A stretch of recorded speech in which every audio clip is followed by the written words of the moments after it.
Satyabhama Institute of Science and Technology, Chennai. Satyabhama Institute of Science and Technology, Chennai.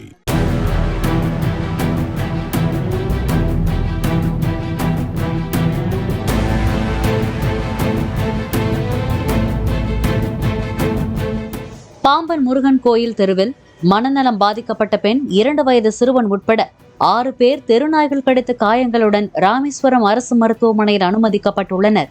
கடந்த 1 மாதத்தில் ராமேஸ்வரம், பாம்பன், தங்கச்சிமடம் உள்ளிட்ட பகுதிகளைச் சேர்ந்த சுமார் 127 பேர் தெருநாய் கடிக்கு சிகிச்சை பெற்றதாக மருத்துவர்கள் தெரிவித்தனர். எதிர்பாராமல் ஒரு நாய், அந்த ஏரியாவுக்கு அந்த நாயை நாங்கள் பார்த்ததே இல்லை. இன்றைக்கி தான் வந்திருக்கு. வந்ததுமே கழுத்தில் ஒரு செயின் வேறு இருக்குது நாய்க்கு. சின்ன பிள்ளைய போய் கடிக்க போச்சு. அதை போய் பத்தி விடுறதுக்குள்ள அந்த நாய் பத்தி விட்ட ஆளையும் கையை கடிச்சிருச்சு. இன்னும் நாய் மொத்தத்துக்கு இருக்கக்கூடாது. அந்த நாய்க்கு ஏதாவது முடிவு கட்டணும்.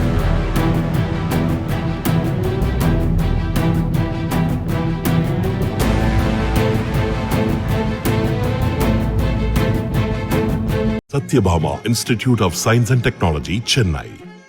Satyabhama Institute of Science and Technology, Chennai.